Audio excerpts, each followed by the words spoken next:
wanted to kick it off just with a quick introduction of myself. My name is Eliana Mijangos Brown. For those of you who haven't met me, I'm a proud member of the Spurs Give team. And Spurs Give is the official nonprofit for our San Antonio Spurs and SAFC. We are super excited to be able to dive into this conversation today. I wanted to start with a special thanks to the SA Metro Health staff. Michelle, you've been incredible, but pulling your full team together to make this conversation happen. We're so excited to be partnering with you guys. For a quick sort of history piece on what Spurs Give is doing most recently with our Spurs Give Together Fund, we've really been dedicated to serving a mission of equity. I think during this pandemic, we've seen a number of issues arise that have had a systemic foundation in equity. Just to name a few areas that we focused in, the digital divide, food equity, mental health, abuse, and neglect. So while COVID, it's been really hard to find the bright side of things, I would say one positive attribute that came from this is that we have that community awareness now. We have the community's ear and the ability to really make a difference and a change in these areas that have been in need for a long time. So I want to kick it off by introducing some of our most incredible speakers. I am super pumped to be on the same computer wavelength as you ladies today. We have Tally Dolce. She is CEO of the Jewish Family Services. She is also our founder of the Mobile Mental Wellness Collaborative, pulling together a number of nonprofits that are working on a similar mission of bringing mental health services to underserved parts of our community. So thank you so much for being here, Tally. We have Dr. Colleen Bridger. She's our Assistant City Manager and Interim Director of SA Metro Health, as well as Dr. Golare Aga, and I practiced your name 10 times. I promise I'm not going to mess it up. And she is Chief of Informatics as well for the City of San Antonio. So thank you all so much for being here today. Wanted to kick it off, Dr. Bridger, first question for you. I am a complete fangirl, as I mentioned, love your research on adverse childhood experiences. You really have an incredible history on the research just surrounding public health and the systemic issues such as mental and nutritional health access that surround this work. So can you speak to the current COVID-19 infection rates in San Antonio and some of the underlying measures you believe will really move us forward? Absolutely. Thank you so much for pulling this together. So basically where we are as a community right now, specific to COVID-19, is that we are trending in the right direction. We still have a lot of challenges out there, but when we look at all of the different indicators that we monitor and compare them to where we were 4 to 6 weeks ago, we are in much, much better shape. So that is, that's good, that's heartening. A lot of folks are really concerned though about colleges starting back up, schools starting back up, and the Labor Day holiday. We clearly saw a connection to the spike that started about 2 months ago to some holidays where people were gathering together, whether it be Mother's Day, Memorial Day, et cetera. And so we're all a little bit nervous that the community is going to see these declining numbers as the permission to go about their normal lives and hug and kiss on everybody they haven't seen in forever. And we really would rather people not do that. So it's with a note of caution that I say we are trending in the right direction. Some of the pertinent, I think, indicators to mention for today is the fact that we are seeing an increase in our pediatric population as far as cases and hospitalizations go. So that's something we're watching very closely. And we also continue to see a disparity, especially among Hispanics.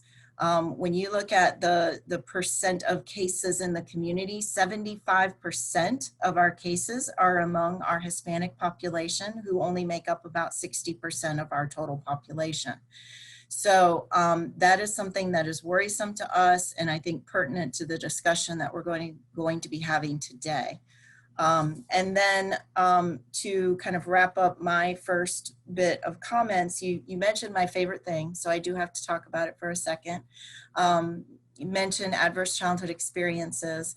And I think that, you know, a year ago, I was talking about some of the challenges that we were having with children being detained away from their parents at the border as being kind of a real life example of adverse childhood experiences and what's happening to our kids right now. I think COVID-19 is this year's real life example of adverse childhood experience. And so I'm really worried about the added stress on parents who are being asked to do just tremendous work in addition to their regular job, to do all of the childcare and virtual learning. And tempers can flare, and I worry about our kids from a child abuse perspective. I also worry about kids whose parents may get very ill or even die, the traumatic effect on them. And of course, all of the connections between trauma in childhood leading to increased risk for both chronic diseases and mental health issues as they move into adulthood. So while it is one of my favorite things to talk about, it's something I'm very worried about and want to make sure we don't take our eye off that ball while we're also dealing with this current, 100-year pandemic. So with that, I will stop talking. Thank you. Thank you so much, Dr. Bridger. Extremely informative and a perfect transition into Dr. Aga. Dr. Aga is, my understanding, I've only had the chance to meet you virtually, but I've heard some great things about you being a walking number speaker, knowing all about data in the San Antonio area. We work closely with SA 2020 at Spurs Give to really define the areas that we're going to invest in. So we go directly off your data, and so are so excited to have you here with us today. If you can kind of speak to, Dr. Bridger just mentioned, predominantly Hispanic areas that are being impacted by COVID. Can you talk to some of that holistic data, what we're seeing in the city and what trends you've seen in your research?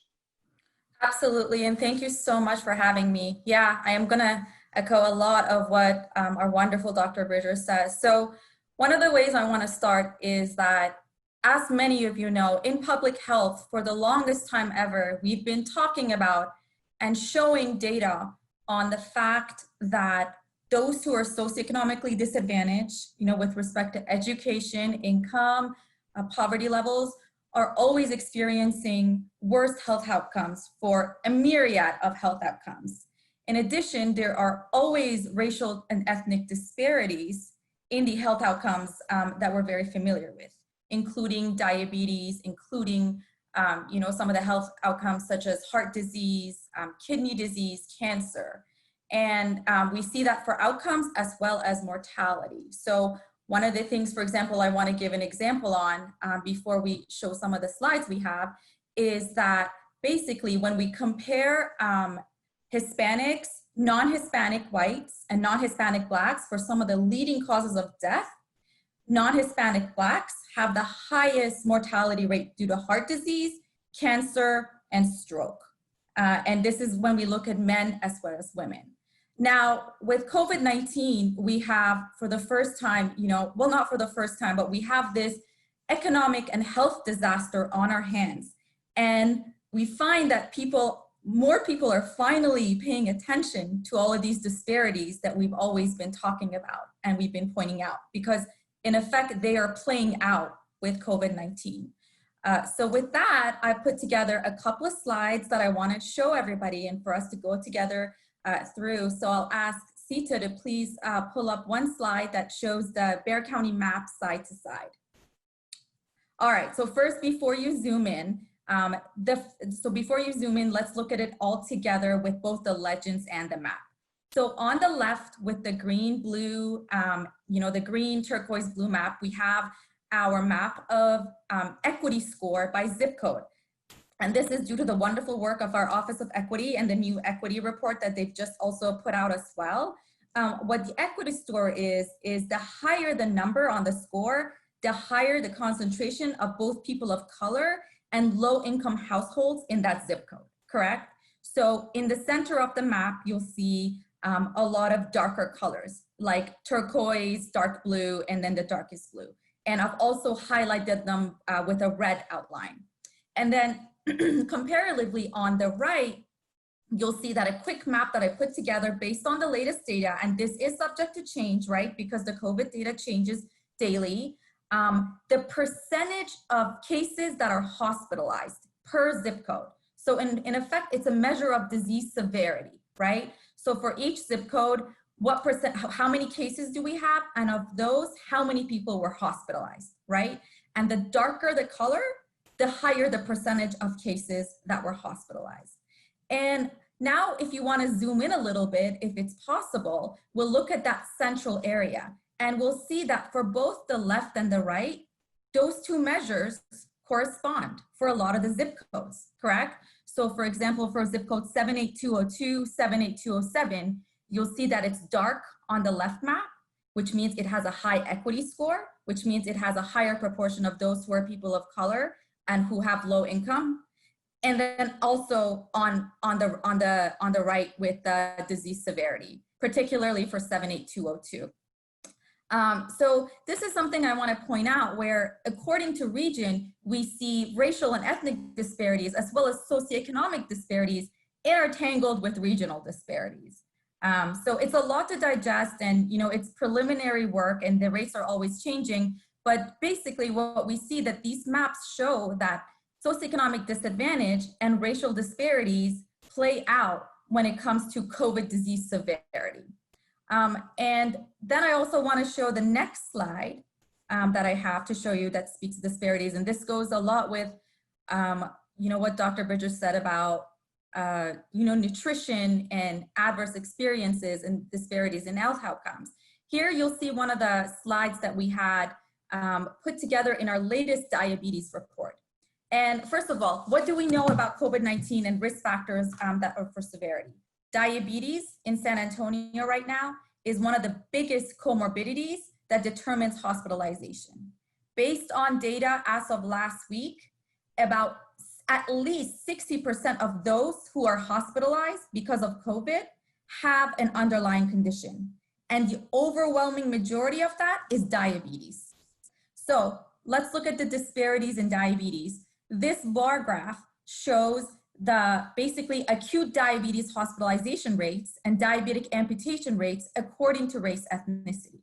And what you'll see in both the top panel and the bottom panel is that non-Hispanic Blacks and Hispanics have the higher rate of have the highest rate of diabetic hospitalizations compared to the green, which is non-Hispanic whites. So we have disparities playing out not only in COVID severities, but in the biggest risk factors that end up having someone have an adverse reaction due to COVID-19, namely comorbidities like diabetes and heart disease. This is the sort of things that we're looking at as we look at, percentages of comorbidities among those who are hospitalized, among different racial ethnic disparities. And aside from that, what I really want to say is I've read a lot about pieces that say, well, COVID-19 is a great equalizer, right? Everybody can get affected. The virus doesn't discriminate. But one of the pieces I really that I read out of the Harvard review is that even your probability of infection is determined by your socioeconomic status. For example, we showed in the poverty report that many of our racial and ethnic minorities and those who are socioeconomically disadvantaged rely on public transportation to get to work. They don't have, car ownership. And a place like public transportation, if you have to use it to get to where you need to get to, is where you may have higher exposure to COVID-19, correct? So you're not necessarily free from the risk of getting the virus in the first place. And disparities in that are also present. So that's where I'll stop for that.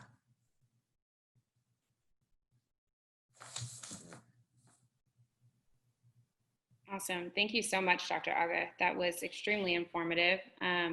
One piece I wanted to touch on, Tally, Dr. Aga just mentioned a lot about the transportation boundaries that a lot of folks that are economically disadvantaged face. Can you talk to us a little bit about what JFS and your Mobile Mental Wellness Collaborative is doing to address that piece, as well as to address what Dr. Bridger spoke about with adverse childhood experiences. If you could start by just kind of giving us an underlying definition of that piece and sort of how that ties into the larger COVID story. Of course. So thank you so much for having me. And this is such a wonderful panel to be on. I cannot do ACEs justice. It really is Dr. Bridger who could really talk and really explain ACEs. But what I can say, it's adverse childhood experiences. And there's about 10 criteria for ACEs. And then there are 3 subcategories, which is abuse, neglect, and household dysfunction, which includes divorce, substance abuse, mental illness of a loved one. And I can tell you right now that I'm really excited to tell you about the programs that we are doing to help the community during this period of time.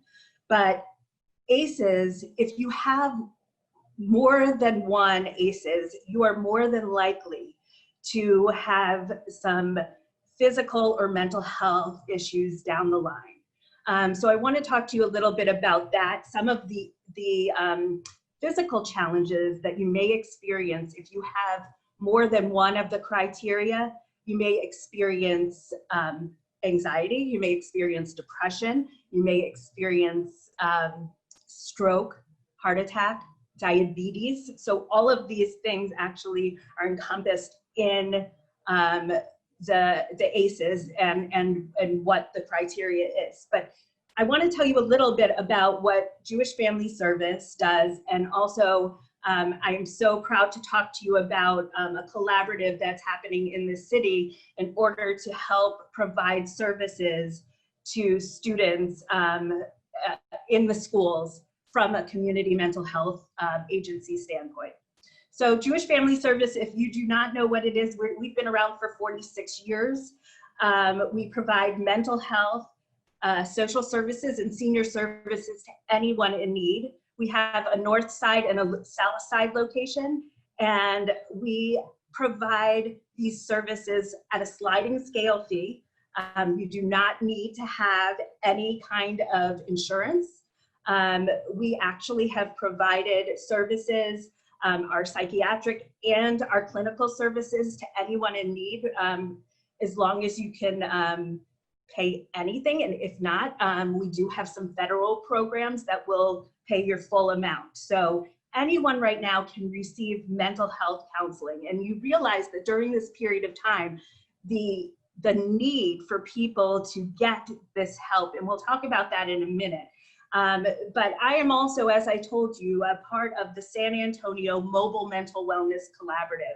And this is 6 organizations around Texas, around San Antonio, which is Jewish Family Service, Communities in Schools, Children's Bereavement Center, Family Service Association, Rise Recovery. And so we are all actually a collaborative that brings all of our community mental health resources into the schools. Last year, we piloted this program at South San ISD, and we brought counseling, group counseling, training, education, assessment into the schools. And Ellie, you said something really important. And what you said was transportation issues. And I think that this is going to be mentioned a lot.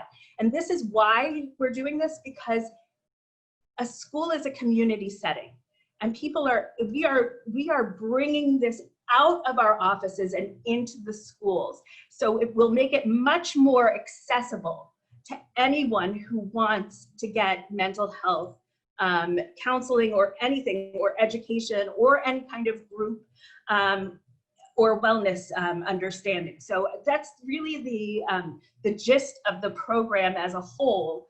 I will say that this year we thought we were going to see anywhere between 150 and 300 community participants from the district, and we saw over 1,500.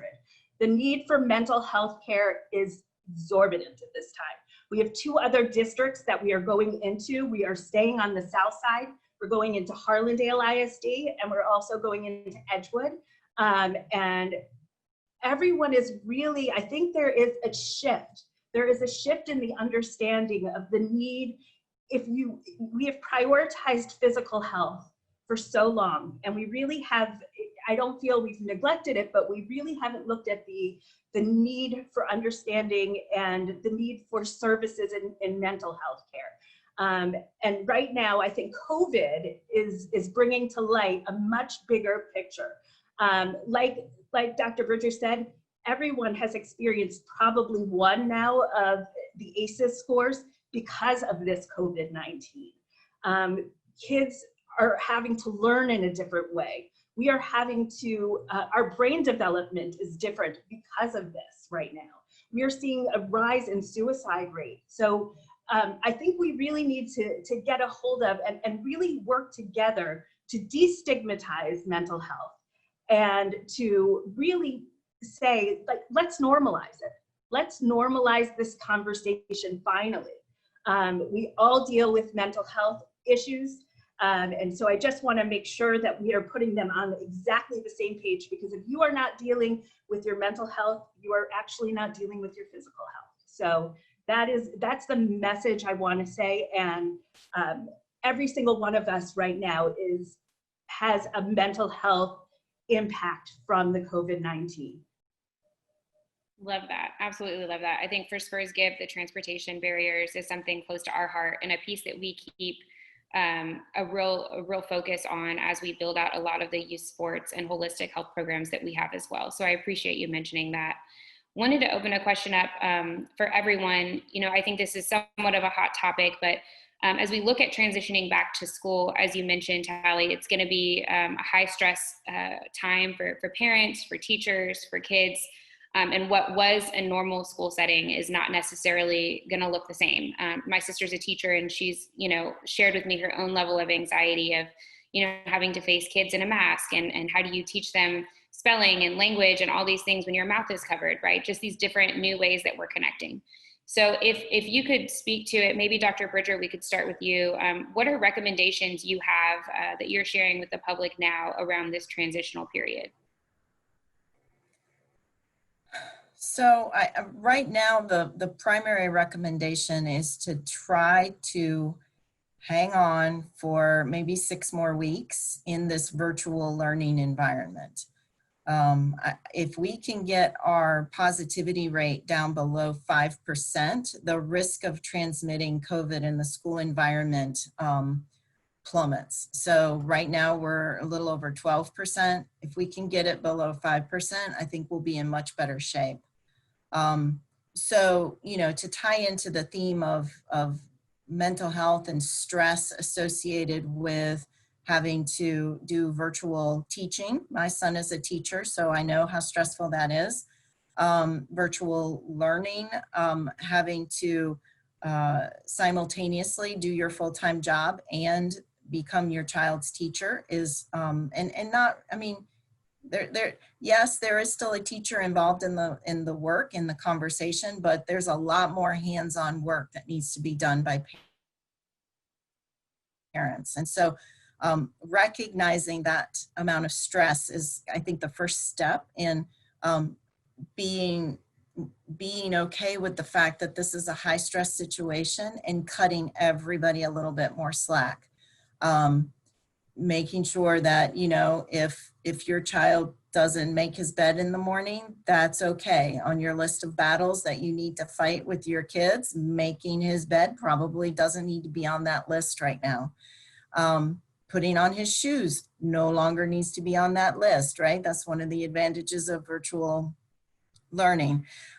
So, you know, keeping that perspective in place, having priorities, picking your battles with your kids, I think is really important, and picking as few battles with your kids as possible, I think is important. And then once we go back to school, the thing that I talk about the most is this culture in here in the United States of being tough as nails, right? We are built on being tough as nails. And part of being tough as nails means if you don't feel 100%, you still show up and you still do the work. But unfortunately, that plays to our disadvantage with COVID-19 because it is so contagious. If I have COVID-19, but I'm going to power through, I can expose everybody in my office to COVID-19. And while I don't have any underlying health conditions and I'll probably be okay, the people around me may not be. And so, you know, we have to combine that it's okay to not power through with we need to be compassionate and empathetic with those of us around us. So that's the other thing that I will say is if your child seems to not be 100%, don't send him or her to school. If the teacher does not feel 100%, don't make him go to school. Allow there to be opportunities to say, I'm not feeling well today, so I'm not going to go in because that might expose other people to whatever illness I might have. And then again, I think teachers are going to have to really meet kids where they are, because we tend to forget that the end of their school year last year got cut abruptly off. And so they didn't have that typical wrapping up of the school year that helps them prepare for the summer and then be prepared for fall learning.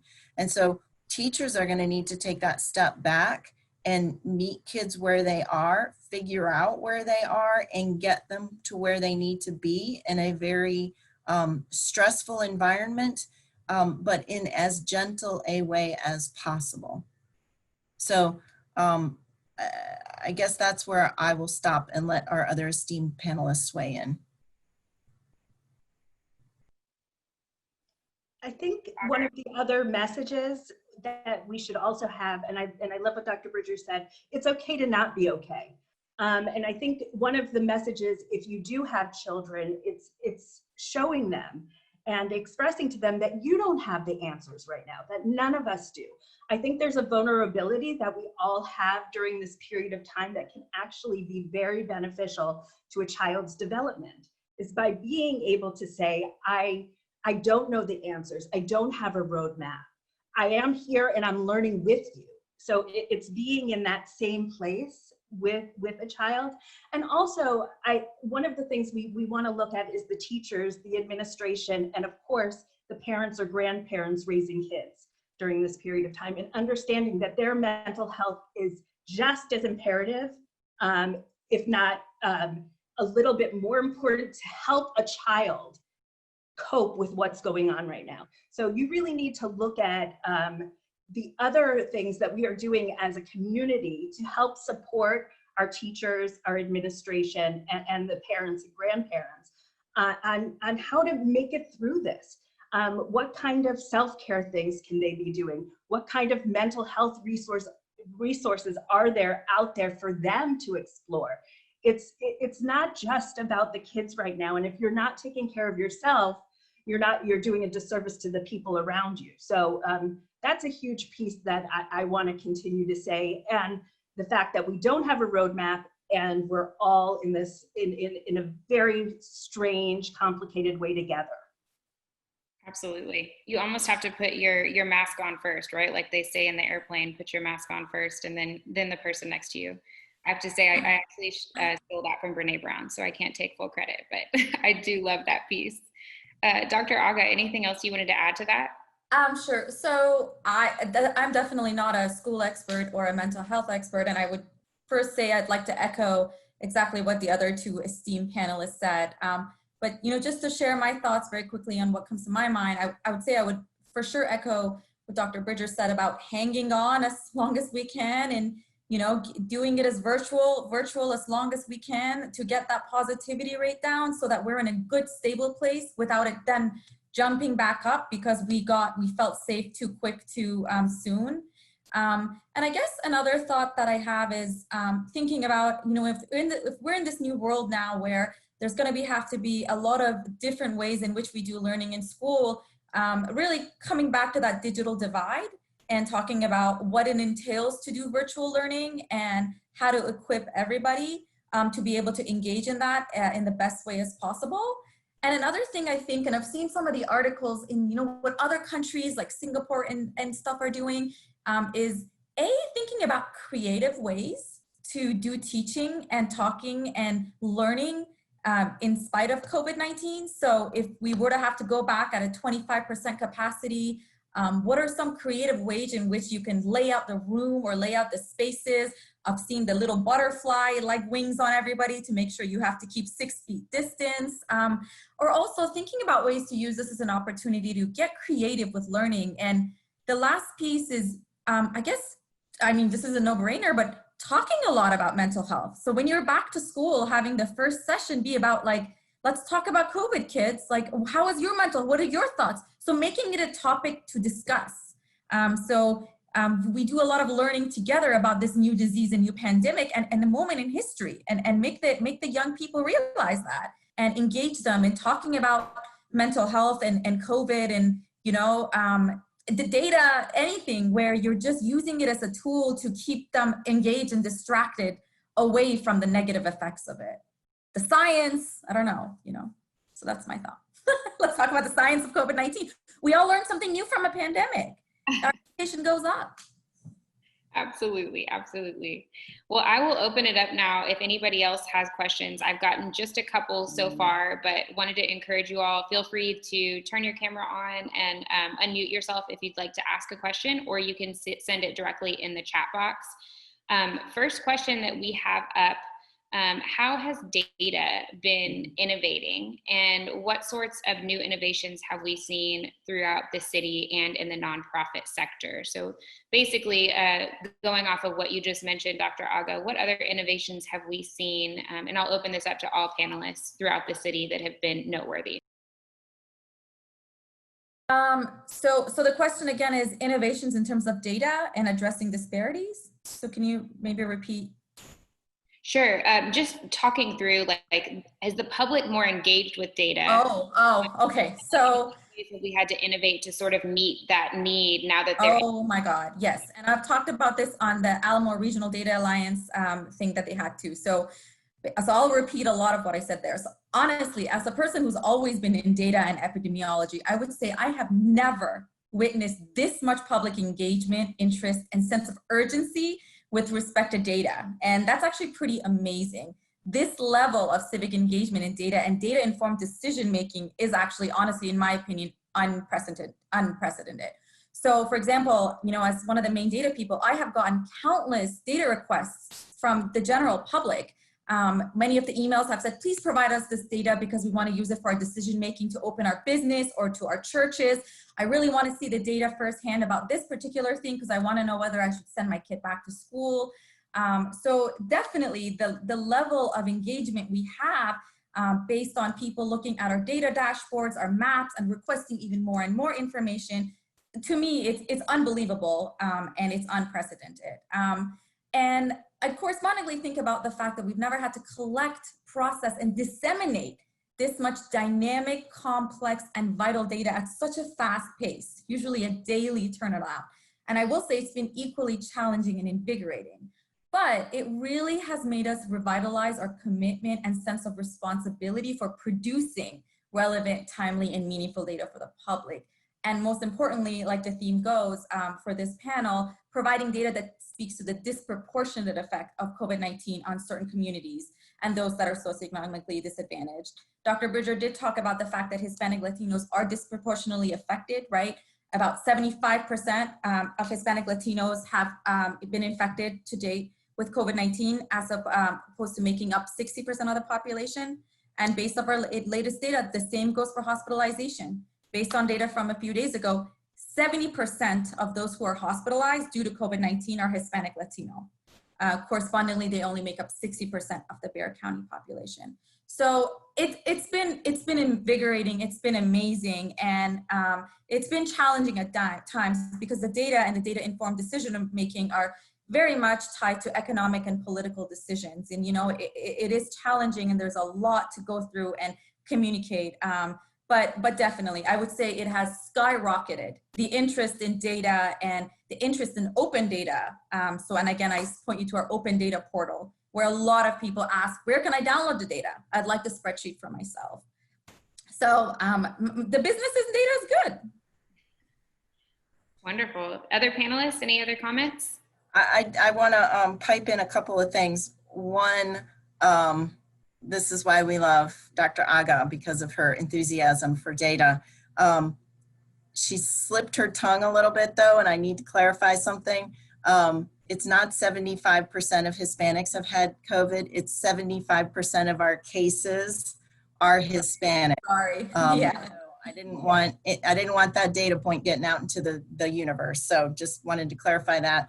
And you know, Dr. Aga alluded to this, but it's incredibly challenging to provide this level of data on a daily basis, and with the expectation that we will have the same accuracy as data that previously we've provided 3 years after the fact. And so that's something that I keep sharing with people who say, oh my God, I can't believe out of 41,000 cases, you had to remove 600 because they were duplicated. I think that's a phenomenal occurrence. I mean, because if we had 3 years to do this, yeah, that wouldn't have happened, but we're doing this daily. And so while the interest is incredibly high, and that is awesome, we have to reset people's expectations for what does it mean when you get daily data. It means you're getting the raw stuff. And sometimes when you get the raw stuff, we have to go back and clean it up a little bit. And, you know, that's okay. It's just tough right now in this environment where this pandemic has been politicized a little bit, that people want to default to the assumption that the reason why we're doing anything has political motivations. It does not. Public health people aren't political people. We don't know how to do that, but we do want to make sure our data is right. And so we will sometimes have to go back and fix it. So I just wanted to put that out there as well. Love that. And Dr. Bridger just got a comment here just saying, thank you so much for your leadership in our community, particularly during this pandemic. And then another comment, just people are loving the conversation and that we're having this in an accessible way. So thank you all again for your willingness to join us. I have a couple more questions. One came in from Sean. Decades of research shows that minorities have received inferior medical care to white patients. Has racial bias played a role in the disproportional high rate at which the novel coronavirus has killed minorities? So I think some of what we've shown and we've talked about in terms of disparities in health outcomes and disparities in COVID severity answers some of that question. So yes, you know, we've had COVID-19 disproportionately affect hospitalizations and death due to COVID-19. As for, you know, inferior medical care, that's something that I don't have exact data on. So because we've mostly focused on, but it's generally well known when we think about access to healthcare, you know, which is one of our, priority health issues at Metro Health. When we think about insurance, access to insurance utilization, some of that is there, and we've pointed it out in our poverty report and in a lot of the work that a lot of the initiatives that we started and completed before COVID-19. So, I mean, yeah, it's absolutely right that there's disparities in access to healthcare and medical use. In terms of racial bias, with particular to, disparities and racism in the medical world, that's not something that I'm an expert on to speak about, but generally there is evidence and literature out there that speaks to a bias in the medical system in terms of dealing with patients that are, from certain minorities and subgroups and also are socioeconomically disadvantaged. But I'll let the other panelists say more if.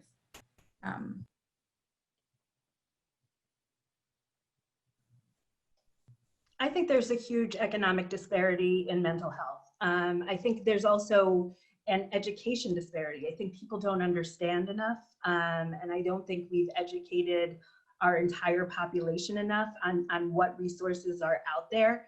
I will say that San Antonio does have so many incredible organizations that do provide free services or reduced fee services. And I can only talk to mental health, and we are on the South Side. We are on Mission Road, and we really are in the areas that are in great need.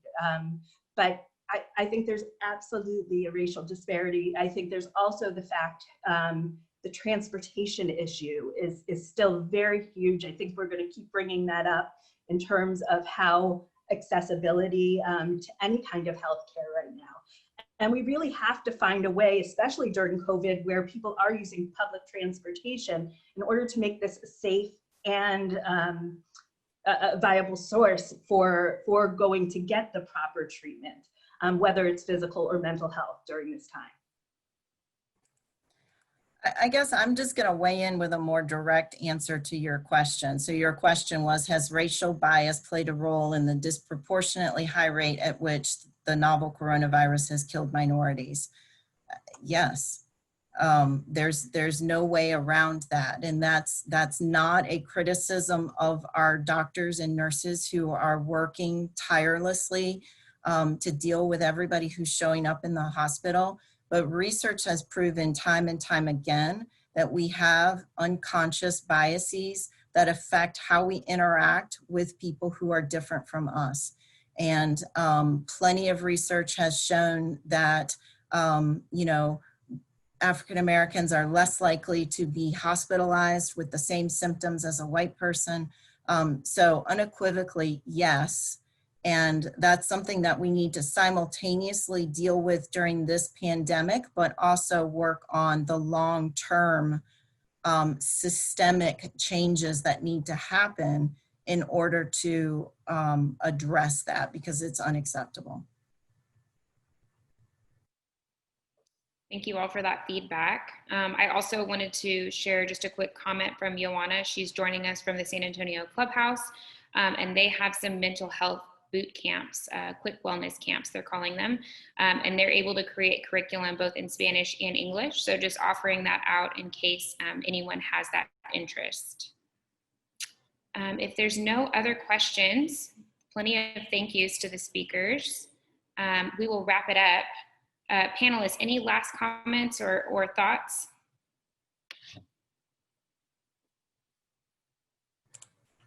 Thank you for putting this together. Thanks for shining a spotlight on something that's so incredibly important during our making of history, because we've got to keep it in mind as we continue to make history in our response to this pandemic. Awesome. Thank you so much. This has been a great conversation, and it's been really informative hearing the other panelists speak. Absolutely. I'm so thrilled to be here with this panel, and of course to Spurs Gives in the city of San Antonio. Dr. Bridger, I just want to say personally that you are a hero in this city, and you really continue to, put yourself out there every day in such a way that I don't know if all of us are that, if we all have that in us. So I just want to say thank you. I don't think you get that enough, so. Absolutely. And thank you all for being here. We're super excited to be partnering with the city, with SA Metro Health. We just think the world of what you're doing, and anything we can do to help on the Spurs Give side, on the Spurs family side, we're happy to help. Just a few closing comments. If you guys didn't get to order your lunch, the special goes all day, so feel free to order from Alamo City Market. Our small restaurants and businesses need your love and support, so please continue to do that. If you have any other questions around the Spurs Give mission, if you have interest in joining Spurs Young Professionals Network, you can visit our website, spursgive.org. And wanted to leave you guys with a couple of challenges. One, we will have this recording live on our social network, and so we'll have snippets of that we would love for you to share within your network, with your community, with your family, with your friends. The more we can get this message out, the more that we can address that stigma. So we would love for you to share that with a hashtag MaskUpSA. You can tag Spurs Give for an opportunity to win some fun Spurs swag. Also would love to challenge everyone. We have a great Coyote book that would be wonderful for those parents who are teaching right now at home, for teachers even to share as curriculum for your kiddos. CETA is sharing that link right now for anyone who is interested in downloading. We're doing that in partnership with the San Antonio Public Library. Some wonderful books on equity and really facing these uncertain times for kiddos. And last but certainly not least, our Spurs are playing in exactly 12 minutes, 1 o'clock. So y'all tune in on Fox Sports Southwest and please cheer on our San Antonio Spurs. Thank you guys so much for letting me even be on the same wavelength. Like I said, I'm just honored to be with you all today. Thank you for all your time. And thank you everyone else for tuning in. Thank you so much. Bye guys. Thank you. Bye.